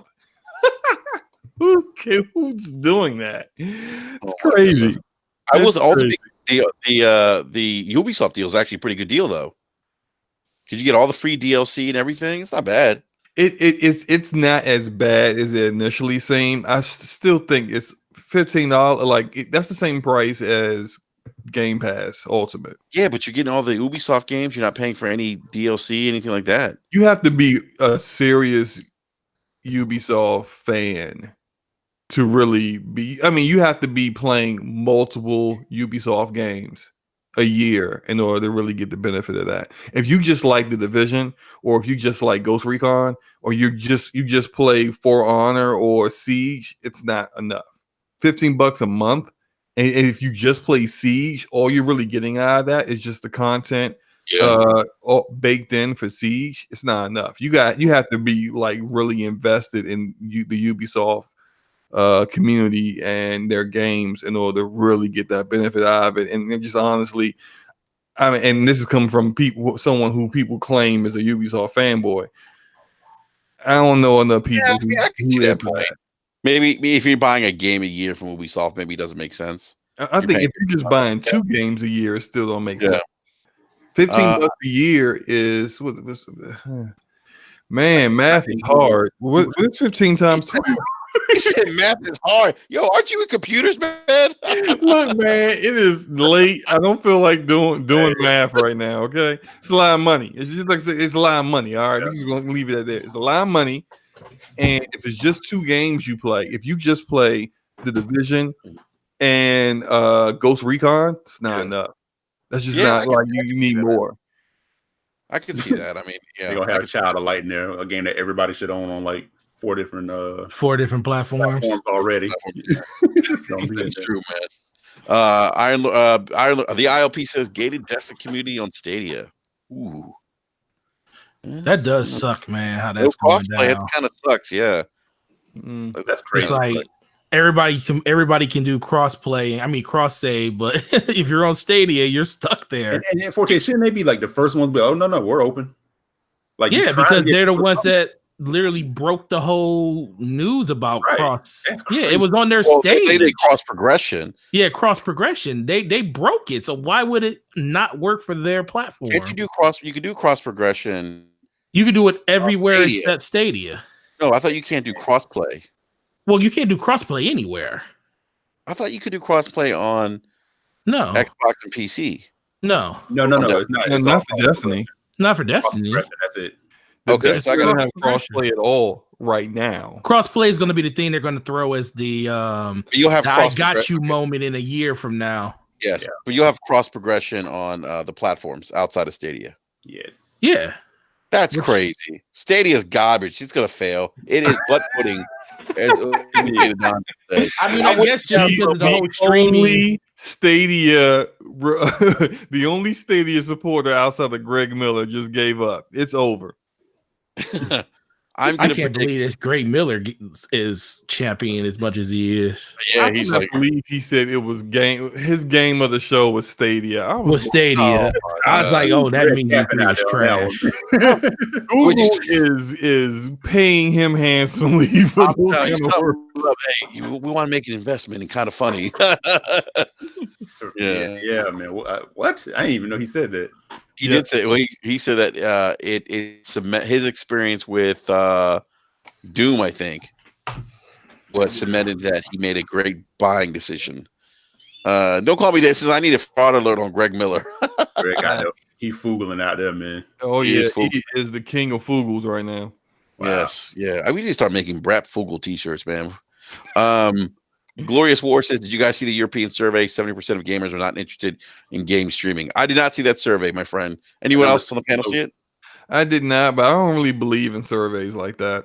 And they're easily able to create narratives based off of either faulty, not enough people polled, or just whatever, or people who aren't really even gamers saying they're gamers, things like that. So it's just there could be another survey tomorrow saying 50% of people can't wait for game streaming, and they that they're going to buy everything on Google Stadia. You never know. It's just we'll see what happens. Although I do I don't believe in surveys at the last presidential election. I'll just leave it at that. Right. It's like when you see like a Twitter survey and it's like one person asking their complete followed audience, "What do you think? Yeah, you better." Some of those questions, I saw literally no lie. I'm not gonna say who this is, but they have a very strong Xbox audience, and they put out a poll was like, which next gen platform are you going to get? And the choices were Scarlet, PS5, and Stadia, and somehow 73% of the poll was Scarlet, and I was just like, really? You feel better? You feel good? I'm like, okay, and then I saw the name, and I was like, oh yeah, like so everyone. Yeah, I know what you're talking about, man. I saw that same thing. I'm like, well, given the choices here and who's putting this up, I pretty much know who's gonna. It's like a no-brainer. I mean, distracted. I'm seriously. I'm not this pessimistic all the time. It's just today. I'm sorry. Slow seems like such an optimist. Yeah, everything's terrible. They're all gonna fail. Everything sucks. Just stop playing games. Just go back to the Sega Genesis. All this shit's terrible. Hey, how does OBJ Don say trash? How does he say trash? Talking about, it's all trash. We were talking about Xbox PC stuff earlier. Rob Ferguson said on Unlocked that Gears Tactics actually will be coming to console at some point. He did. Yeah. He said it on Unlocked. Yeah. Okay, I gotta find that. I have got to. I got. No, I don't like how IGN complains about people not watching Unlocked. Well, is it unfiltered or unlocked? Unfiltered. Oh, okay, because they do have their own channel for Unlocked. I was watching that, and then like something came up, and I stopped. But I have to finish that. But it's unfiltered. Where unfiltered is great. Actually, they get a lot of great interviews. They had an interview with the a guy from EA. They had an interview from the CEO of Ubisoft, but it doesn't have its own channel, and then they complain about nobody watching it. I'm like, but you put out a video every hour. Mm-hmm. Like, I don't have notifications on for your channel because I get bombarded with notifications. So if your unfiltered is buried in like a million notifications about who's the next gay character in the MCU, I'm just like, I'm not my notifications aren't on for you. I want to go to Ryan Landis, who said, buy your game and we'll hold on to it for you. Don't worry. Your ISP and Google care about you. Trust us. Stadia business statement. It's actually pretty funny. I am not looking forward to tactics. Lord Cognito, I need tactics. I don't need tactics. That trash. No, I like those kind of games. I like those strategy games. It's like XCOM. I love XCOM. That's why I was really kind of heated when they just haven't been coming out and giving us any information on is Gear Tactics coming to Xbox, because I'm like, what are you doing? I mean, you gave us keyboard and mouse support. Like, Well, he said yeah, they got to get like like all the controller stuff down. But Cognito gonna get it on Switch though, because it's gonna come to Switch, right? At 480p. In 10 frames per second. Yeah. It's gonna need a day one patch. All right. I do want to get to the last topic real quick, because I'm trying to wrap this up in 20 minutes. I have to get up early tomorrow morning. So speaking of Lord Cognito, lordsofgaming.net, they had an interesting article on some of the issues of Microsoft's Xbox first party. And actually, it's funny, when Cog DM'd me about this article, it's like, we're being called ponies. I'm like, what? You made it. That's when that's when you know that you made it. But it's a featured article on the lordsofgaming.net. Title of the article is Microsoft is failing as a first party. If you only read the title, you're not going to get the entire crux of the article, which I thought was actually really good. Josh Redding, who we've had on the show, wrote this particular piece. But real quick, the one thing that I really liked about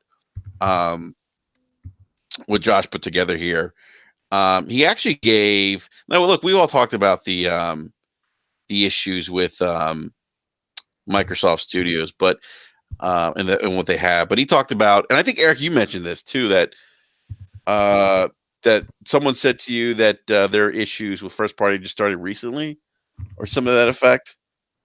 So what? Huh? So what? Eric just pause button. Dude, I didn't understand your question.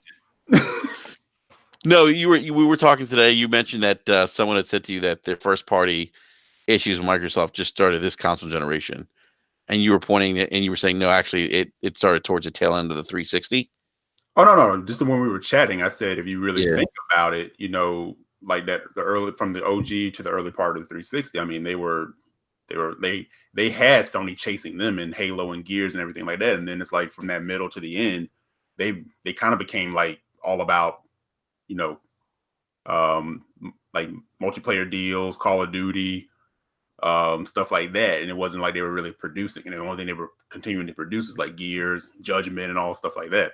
Where I kind of looked at it like Sony did stumble, but the thing that kind of made Sony like catch up and they kind of pushed forward, they stopped chasing them and started just producing games and investing in their studios, and their game output was like strong all the way through the end of the PS3, leading into the PS4. Yeah. So I think that was the difference. Yeah.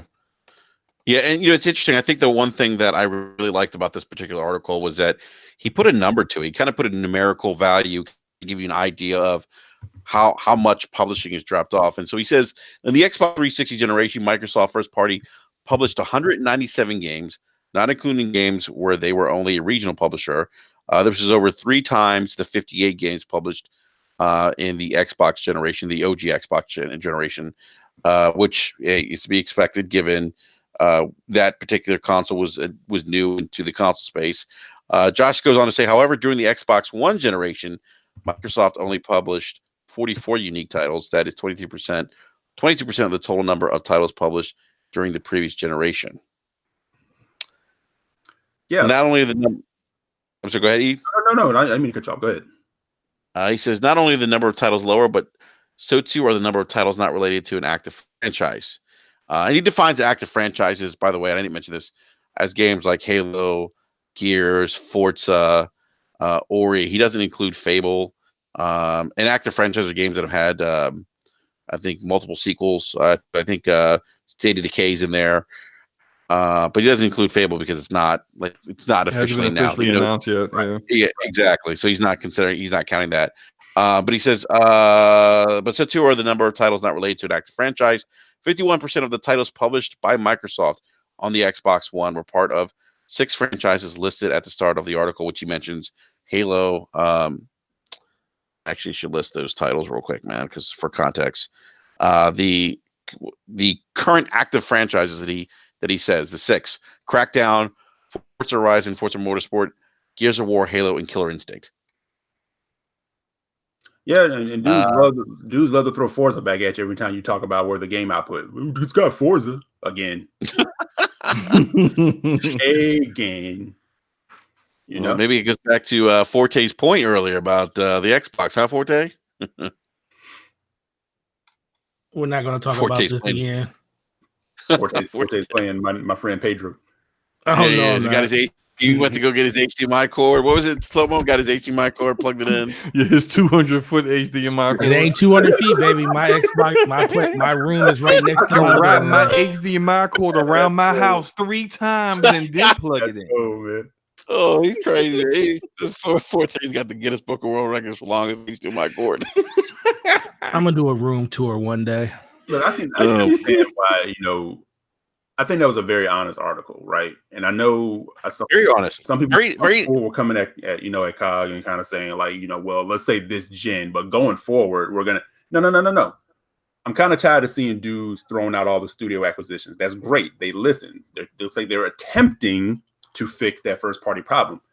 I don't know any teacher that gives you grades for the homework that you promised to turn in. That's a very, very good point. I like the way you said that, E. That's right. They haven't delivered anything yet. So until they do, we need to stop jumping the gun and giving them credit for look, purchasing. They did something that's unprecedented, and they bought 7 studios, 8. Well, actually, is it 8 now? 8 studios, and either purchased or created 8 studios in a year. No one else has done that in this gaming industry before. Okay. Right.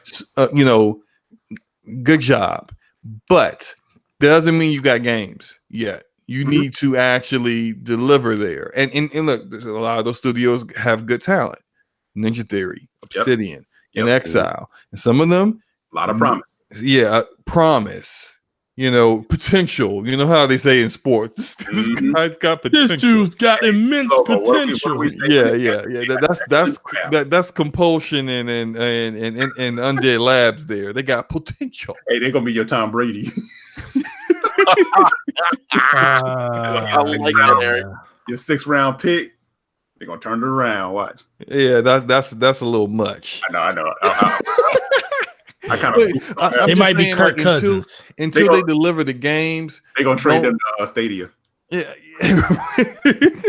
trade the Stadia for a ham sandwich. Anyway, until they deliver the games, like you just can't say, "Oh, we got games." You name them. You don't know of anything that they're making, and of course they're making stuff. Like I saw something about Obsidian looking for a new narrative director for their next project they're coming out with. Right, they're making games. Every single one of them is making a game that's going to be exclusive to Xbox platforms until they go to PS4. But regardless, until you can say, "Here are the games they're making," I can name them. I've seen at least a JPEG on the screen of it. It means nothing. Right. And here's the thing: we'll be the first when they drop something made. I'll be the first to be like, "They did it. There it is. I'm hyped to play that. Let's go." That article was about the merits of what you've done up to this point, and that's what you're gonna get graded on. We're not gonna jump forward. We can't keep doing that. You know what I'm saying? Cognito had the greatest point, especially as a Redskin fan. I can definitely agree to this. He says, "Slow-mo, I agree. I equate it to signing a bunch of draft picks and free agent signings, but we can't ignore the culture of what has happened to this point." Exactly, and that's what that article. Yes, sir. Why does that sound like the Redskins, man? Yeah, exactly. I was just like, as soon as he I was just like, is he talking about my football team? Because that's my football team every year. We signed it, we drafted a whole bunch of people, and then but your coach still sucks, and your owner is still jumping in and messing up everything, and your medical staff is like a bunch of hacks who never graduated medical school. Damn. So it doesn't matter that you got all this talent. What are you going to do with it? Or what is Microsoft going to do with their talent? Are they I know that they have this thing now where they're very reactionary. So before it was like everyone's like, "Oh, you cancel Scalebound." Now they won't show anything till it's about to come out. you guys are so micromanaging on your developers. Now they're so hands off, they don't give any feedback. Because like for them to say things like, and I heard them say it multiple times since E3, that when it came to Sea of Thieves, oh, that game wouldn't have turned out the way it would have turned out if it wasn't for the feedback from the fans. So we wouldn't have this game that we got a year from now if it didn't release the way it did. Bull. What? Bull. Damn it. I do not agree with that at all. I mean, come on. You don't need us to tell you what your own eyes should tell you. This game doesn't have any content. Why do you need 96% of the people who played the game to tell you that, for you to look at the game and go, oh, you know what? It don't have any content. Hey, make a campaign, Rare. You should have said that to them 2 years earlier. We gotta hit those release windows, man. Exactly. We gotta get it out, because we don't have that many games. And now you got like games like State of Decay, just as buggy as the first game, but the first game, it was celebrated because it was an indie game, and they had other games that released around it so that people weren't starved of some exclusive content. Yeah, real quick, guys. I want to point one last another thing in the article. I thought this was a great point, by the way, where he says, yet in the last 2 years, Microsoft has published or will publish before the end of the year only 6 games. Sony's published 27. You see, that is a very good reason why Sony is where they are right now and where Xbox is where it is. That's this year so far? The last 2 years. By the way, big shout out to Lord King of the Iron Lord, who likes to refer to Sony as the accidental champ. Let me tell you something. There's no such thing as an accidental champ. You have to hold on. The competition may have slipped up, and you may have taken the reins and took that belt, but you got to hold on to that belt. And Sony's been pretty much dominant pretty much every console generation. I mean, yeah, we could say the 360 outsold the PlayStation 3, and it did in the United States, but globally, they're pretty much neck and neck. Well, I mean, no, globally, PlayStation 1. Globally, yeah, but we could also throw out, did Microsoft get the accidental belt with 360 because they had a year lead and a stumble by Sony. Yeah.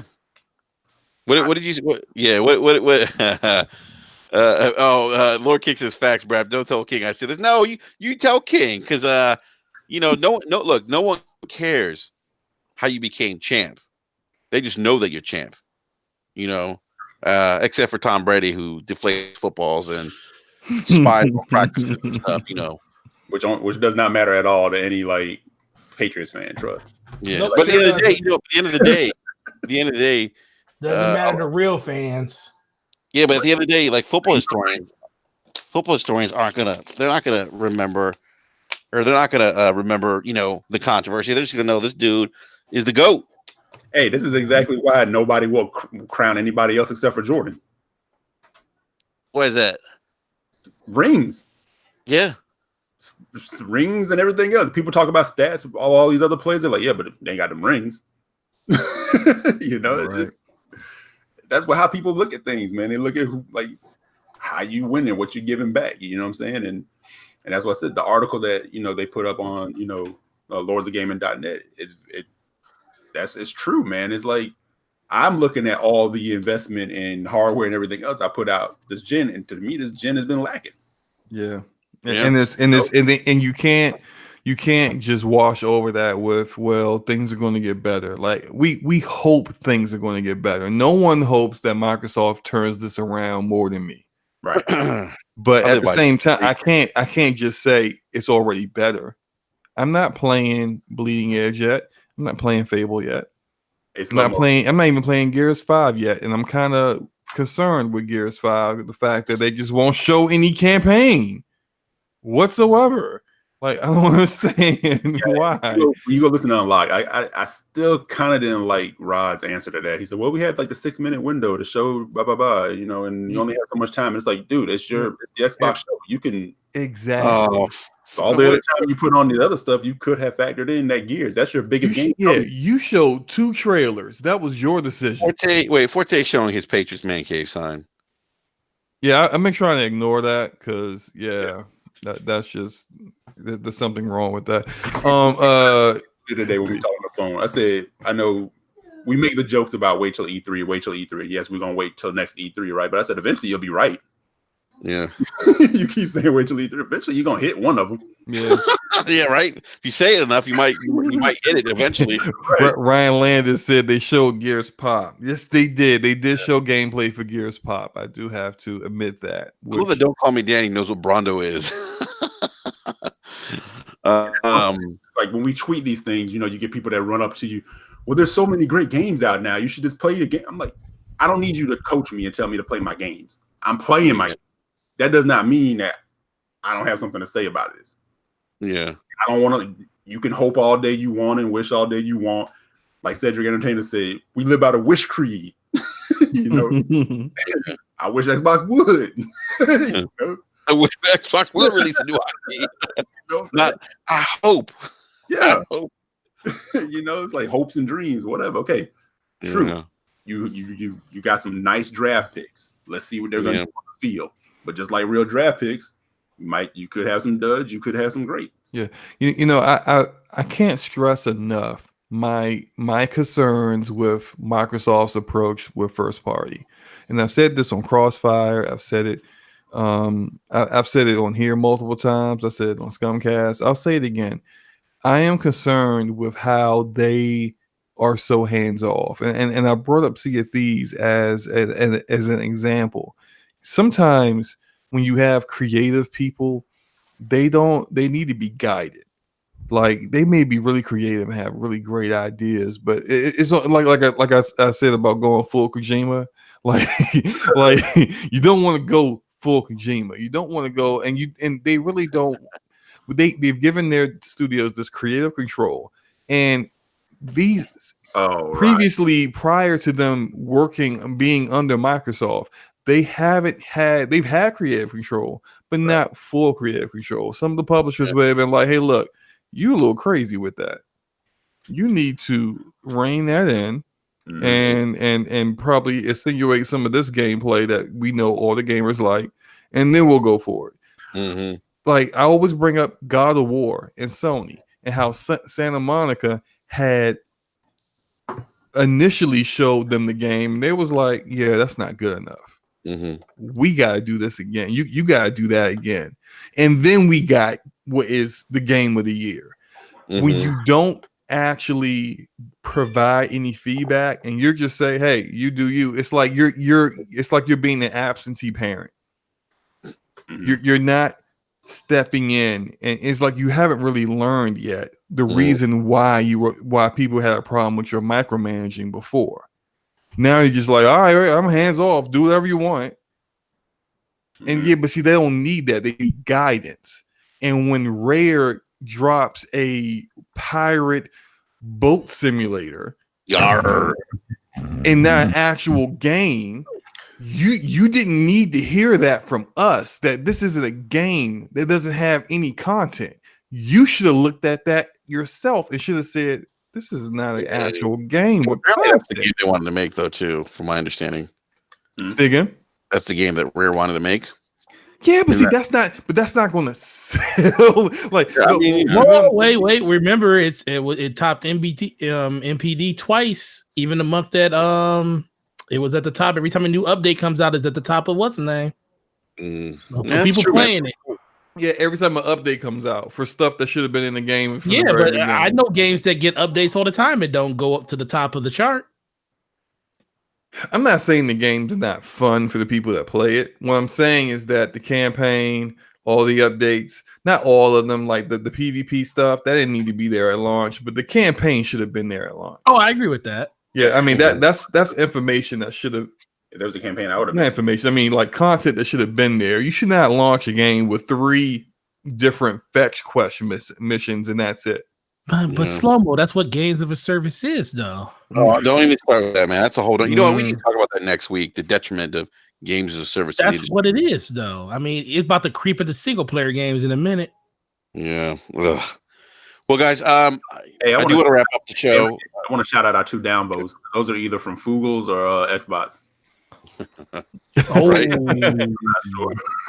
I think the first one was the Fugel, and the second one was an Xbox. Yeah, upset with Tate Rand. What did he say earlier about PC Master Race? I need to check my YouTube channel, see if I lost any subscribers during that rant.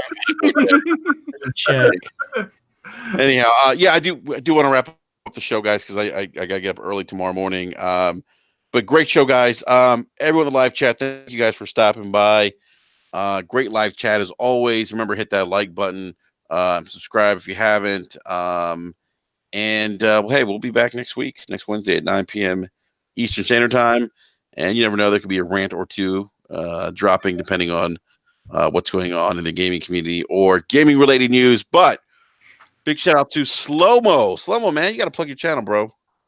Sure, yeah. Yeah, I have a channel now. Same name, Slow-Mo Backslap. My videos aren't there's zero console warring going on my channel. Just, if you're looking for that, you need to go look somewhere else. My channel is just about the games that I like, my ideas about where those games are going and what they should do and how they should listen to me if they're smart. And I got 2 videos out now. Come check them out, and then tomorrow morning I'll have a video launching that is basically telling Bungie why they should make their game completely free to play. And so check my channel out. All right, man, awesome. Forte, man. What's up, man? Thanks for the awesome show again, guys. Chat has been awesome and on fire.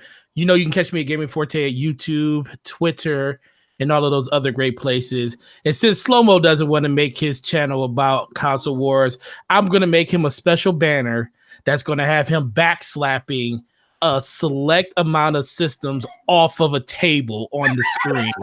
That's going to be his header for his channel. Backslapping a system off of the table. I'm going to let the system be a secret for now. That's funny, man. That's pretty funny. Y'all know it's gonna be an Xbox. It's probably gonna be every Xbox in existence from the original all the way up to the Xbox One. It might be light up like dominoes, all you know. Oh my goodness. Eric Jackson, man, where can people find you? Yeah, man, you can find me on Twitter, EC Jackson with an X, and on the Gaming Perspective podcast. And we pre-record that, and it goes up when it's done. All right, man. Awesome. All right. Well, who else said that? When it's done, it'll be ready when it's done. Ready when it's done. It's ready when it's done.